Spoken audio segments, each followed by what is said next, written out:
Hi, Knox County students. I am Melanie Mullins, and I teach at Central High School, primarily English 3. Welcome to KCS Home Edition. Today's lesson is based on task number 2 in the English 3 folder. It is reviewing argumentative writing. If you don't have this assignment, it can be found by visiting the KCS website at knoxcountyschools.org and click the See All Resources to pull up this task. Be sure to complete the entire task before watching this video because we're going to discuss a few things together and go over a few of the answers. So you want to make sure that you've tried everything first before we begin. So, as I said, we are going over argumentative writing. Once again, please stop the task if you have not yet finished this.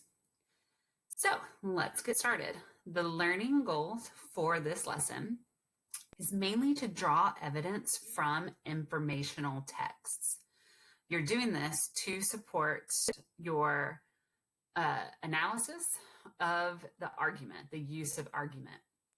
And this is all to help you begin to write arguments to support claims and to use valid reasoning and valid evidence in your writing to support your claim. So those are our learning goals for this particular task. In the previous task, you had an overview over the writing process. And in the next task, you're going to do a different type of writing. But today we're focused on argumentative. So writing an argumentative essay.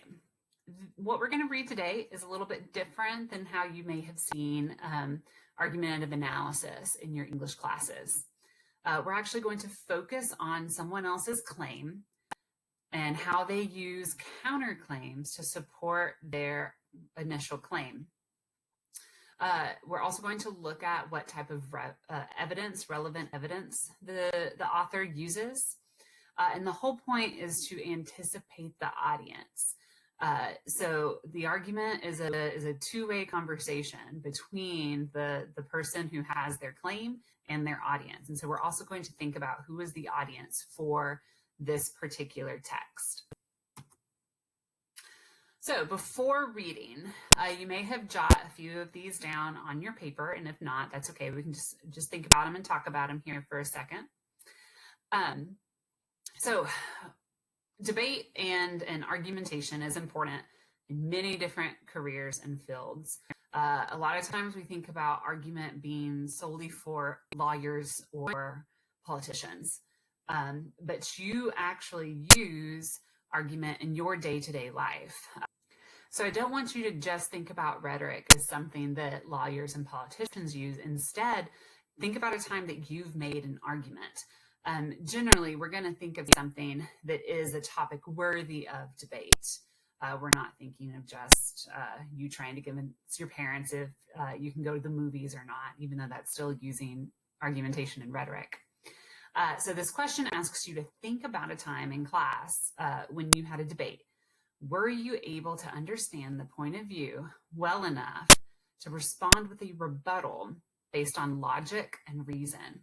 So if you think, going back to those appeals, this question is asking you, could you use logos to convince the other person of your idea based on their point of view? So you have to critically think about what are they saying, that way then you can come up with your rebuttal. And then it asks, how did you address the opposing point of view effectively? And so that academic vocabulary, our word is rebuttal. That may be something you've heard before, but it is evidence that attacks the criticisms against a thesis or a claim. And so your rebuttal, if you think of a basic debate style, one person says their side, the next person says their side and has the opportunity to say a rebuttal during that time or their counterclaims. And then it goes back to the first person to give them a chance to do that rebuttal. And so it's whenever you're taking the other side's ideas and point of views and kind of using it against them, using it to serve your purpose, to serve your claim. And so if you haven't had a debate in class, that's okay. But I want you to think about here you're having to just kind of get into the other person's mind and their point of view. What are they thinking? What are their reasons and what are their claims? So your purpose for reading today. First, we are going to focus on tone, identifying tone. Tone is one of those hard words to find a lot of times. And whenever teachers talk about tone, we're just talking about the author's attitude toward the subject matter. A lot of times we confuse tone with mood in let's say, a poem. And a poem, a lot of times, will go immediately to those emotional words, like it feels gloomy or it feels happy, excited. And those are your mood words. Instead, we're going to look at tone. So our author's attitude toward his subject matter. What type of attitude does he take? Then we're going to use graphic organizer. It's called Raft. You may have used it before in other classes. If not, it's very simple to do, and we'll do it together, so no worries there. And so using Raft, you're going to identify the author's role. That's the R, author's role, audience, format, and topic. And so how does the author create the argument based on his or her role in whatever the topic is? What is the audience like? What is the format that this person is choosing to use to convey their message? And then what is their topic? And why is that sensitive? Why is that debatable? So what you have already done is reading a letter of veto, which is a formal rebuttal. And this is from Governor Stevenson, who served as the governor of Illinois from 1949 to 1953. And he is responding to a specific piece of legislation passed by the State Senate of Illinois. And anytime you have a speech or a text, a lot of times informational text, a lot of times you'll have a little italicized blurb at the top that gives you some background on whatever you're about to read, and always read those. They give you some really good information and sometimes kind of give you the answers like it does here. So right above that, it says Governor Stevenson then maintains a professional persona. And so all that means is that he doesn't get, he stays professional in his demeanor. He doesn't get too conversational or too friendly because he is the governor. He needs to stay professional. So he stays professional while expressing his opinion that Bill number 93 is ridiculous. So already that one sentence told us that as we read, we know that Governor Stevenson thinks that the bill is ridiculous. So as you read, highlight specific phrases and clauses that are intended to be gently humorous as well as convincing. And so already, once again, we know that more than likely one of his rhetorical strategies is going to be using humor while still being convincing to his audience. So I'm going to go ahead and go through a first reading with you. So just follow along. And then the second time we go through, I'm going to show you my annotations. So those words and phrases that I highlighted that either showed me his tone or how his argument was convincing and how it was formatted. This is once again in the form of a letter. To the Honorable, the members of the Senate of the 66th General Assembly. I herewith return, without my approval, Senate Bill number 93, entitled Act to Provide Protection to Insectivorous Birds by Restricting Cats. This is the so-called cat bill. I veto and withhold my approval from this bill for the following reasons. It would impose fines on owners or keepers who permitted their cats to run at large off their premises. It would permit any person to capture or call upon the police to pick up and imprison cats at large. It would permit the use of traps. The bill would have statewide application on farms, in villages, and in metropolitan centers. This legislation has been introduced in the past several sessions of the legislature, and it has, over the years, been the source of much comment, not all of which has been in serious vein. It may be that the General Assembly has now seen fit to refer it to one who can view it with a fresh outlook. Whatever the reasons for passage at this session, I cannot believe there is a widespread public demand for this law, or that it could, as a practical matter, be enforced. Furthermore, I cannot agree that it should be declared public policy of Illinois that a cat visiting a neighbor's yard or crossing the highway is a public nuisance. It is in the nature of cats to do a certain amount of unescorted roaming. Many live with their owners in apartments or other restricted premises, and I doubt if we want to make their every brief foray an opportunity for a small game hunt by zealous citizens, with traps or otherwise. I am afraid this bill could only create discord, recrimination, and enmity. Also, consider the owner's dilemma. To escort a cat abroad on a leash is against the nature of the cat, and to permit it to venture forth for exercise unattended into a night of new dangers is against the nature of the owner. Moreover, cats perform useful service, particularly in rural areas, in combating rodents, work they necessarily perform alone and without regard for property lines. We are all interested in protecting certain varieties of birds. That cats destroy some birds, I well know, but I believe this legislation would further belittle the worthy cause to which its proponents give such unselfish effort. The problem of cat versus bird is as old as time. If we attempt to resolve it by legislation, who knows but what we may be called upon to take sides as well in the old age problems of dog versus cat, bird versus bird, or even bird versus worm. In my opinion, the state of Illinois and its local governing bodies already have enough to do without trying to control feline delinquency. For these reasons, and not because I love birds the less or cats the more, I veto and withhold my approval from Senate Bill number 93. So what we're going to do now is we're going to go through, and if you see, I have a very colorful side on the left, and on the right, I'm going to provide you my notes. So on the left of the screen, these are words and phrases, sometimes full sentences that I highlighted.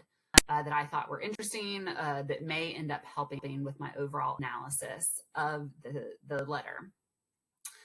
So my first note is that he comes out at the very beginning and he clearly states his position. He says, I veto and withhold my approval from this bill. And so he doesn't dance around the issues. He immediately states why he is vetoing the bill. He then provides a coherent structure to state his reasoning.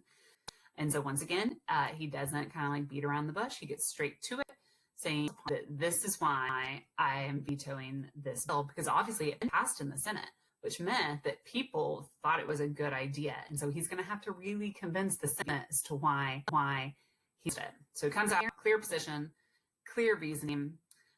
He also uses repetitive phrasing or kind of a parallel structure to state his reasoning. Whenever he says it would impose, it would permit, it would permit. And so he just kind of, it makes it easier for the audience to follow along whenever you provide a repetitive or a parallel structure for the audience. And then he ends this paragraph with a note that the law was every area of Illinois, because senators may have just simply thought it affected neighborhoods or affected the rural areas. But he's saying that it would have statewide application, meaning anyone who lived in Illinois would be affected by this cat bill.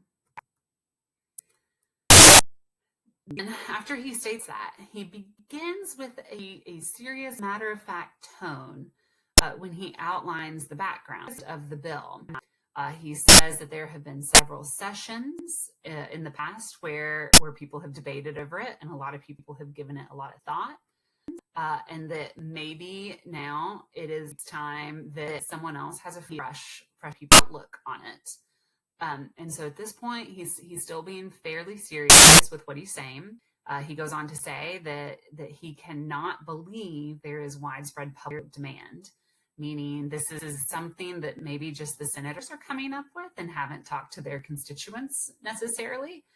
And so the governor's saying, I just can't believe that the population of Illinois would actually want this.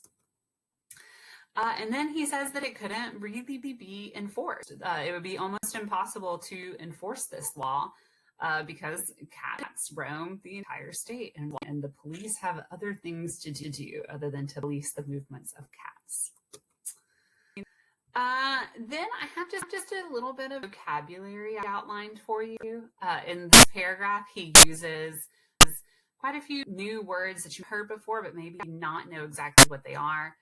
He calls he asks, he says, like, I do not think that it should be declared that cats crossing yards are a public nuisance. And so that just means annoyance.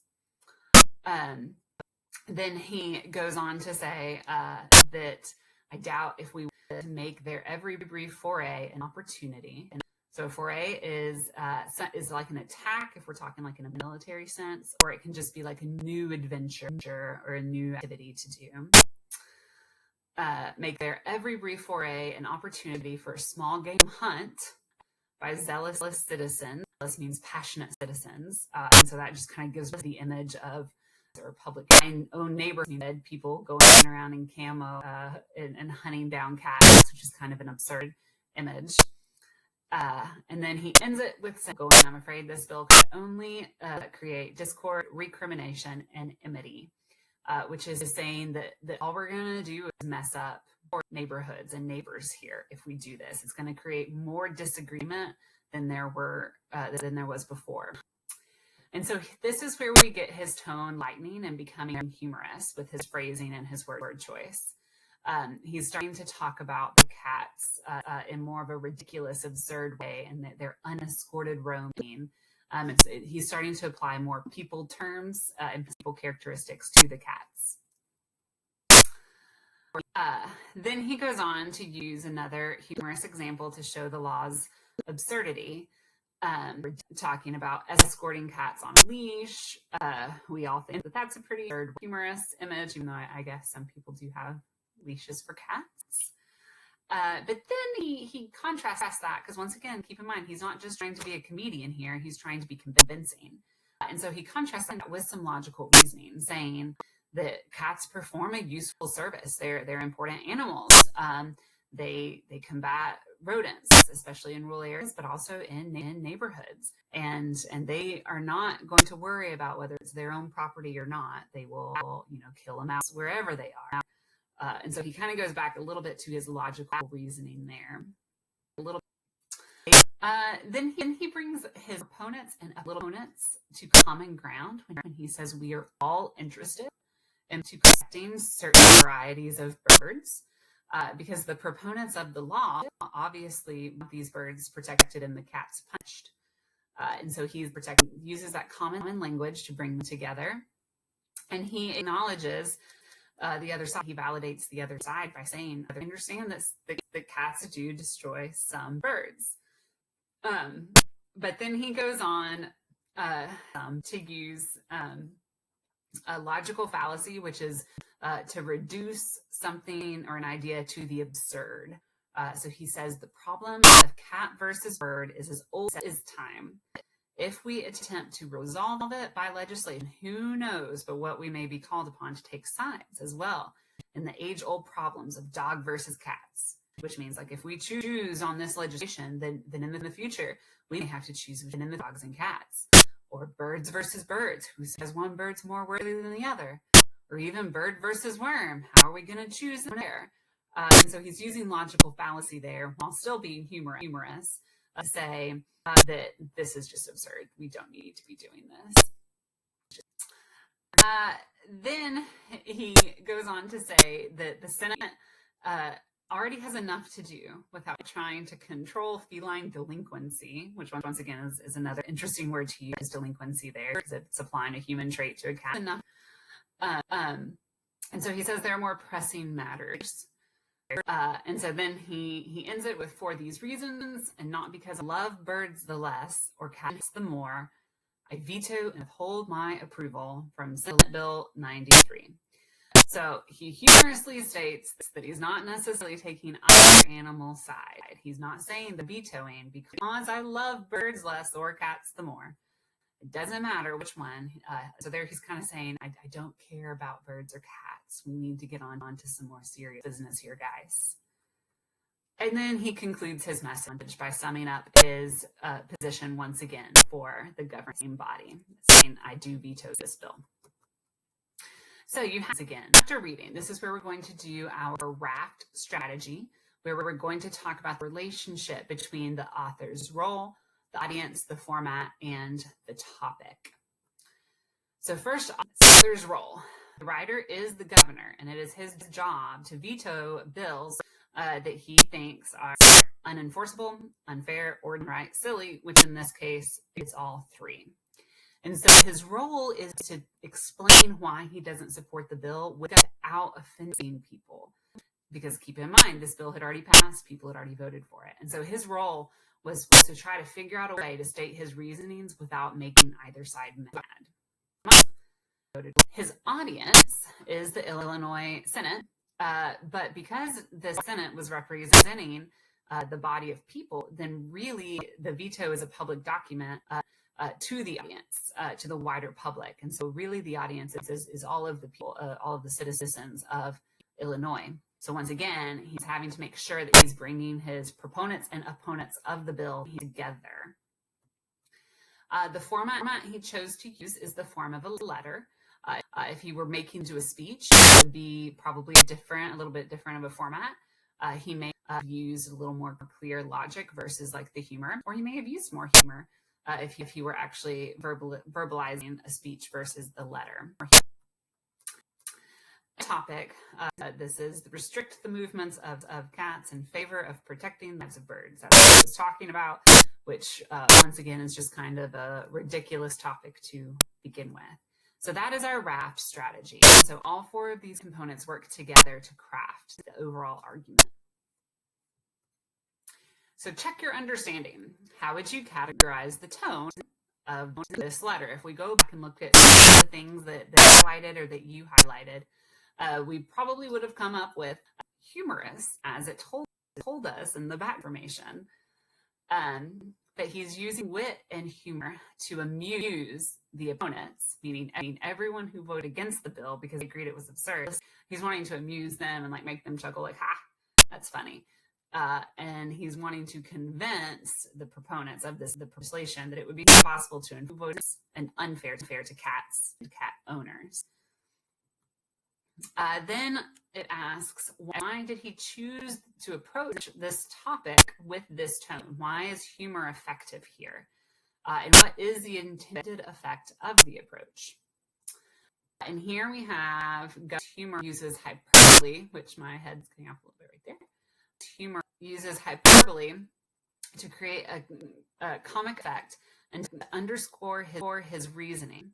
And he used hyperbole when he says, I doubt if we would want to make their every brief foray an opportunity for a small game hunt by zealous citizens with traps or otherwise. He also offers his reasoning to assure that he is being reasonable and not insensitive to the value of bird life. He does this when he says, I cannot believe there is widespread public demand for this law or that it could be enforced. So now understanding hyperbole. This is the chart that you have on the last page. What we've done is on the left, that is the language and page, hyperbole phrasage. And on the right is my explanation of its intended effect. Why did he use that hyperbole? Why is it effective? What is the purpose of it at that specific moment in the text? And so some of these we've talked as the prompt, so I'll go through them a little fast, but if you need to pause at any moment or rewind the video, please feel free to do that. So the first hyperbole is saying that police pick up and imprison cats. And we all know that police are not going to put cats in prison. That's ridiculous. And so here he's using the language of human capture and incarceration to make the idea of restraining cats ridiculous. this is the small game. The next one is the small game hunt we discussed by the zealous citizens. And so once again, it gives me the image of people in full camo going through your neighborhood, hunting down these cats, and then calling 911 saying that police need to come get these cats off their lawn, which is just a little absurd. It's that extreme exaggeration of our hyperbole. And then the next one is to escort a cat abroad on a leash is against the cat of the cat. And so here I said that is inflated diction, escort. And so what that means is he's using a fancy word to escort someone. So like you think of the word escort, like a dad would escort his daughter down the aisle at her wedding. And so it's a very formal word in this case. And he uses it with on leash, a ridiculous image of people walking around with their cats on their leash, escorting them down the sidewalk. Next, we have the rest of the sentence there that says that to venture forth for exercise, let the owners just let their cats out into new dangers is against the nature of the owners. In this, he's using a parallel clause of both cases, describing the cat's activities as exercising, so going out for a run, while confronting new dangers. And so while they're out, getting their exercise, owners their cardio in, who knows what dangers they may come across. And so he's making the situation even more ridiculous. The next one is the sentence about the without regard for property line. About making it seem as if the cats care about the legality, the legal definition of where their home is versus where the neighbor's home is, and how you could restrict cat across property lines if there's no boundary.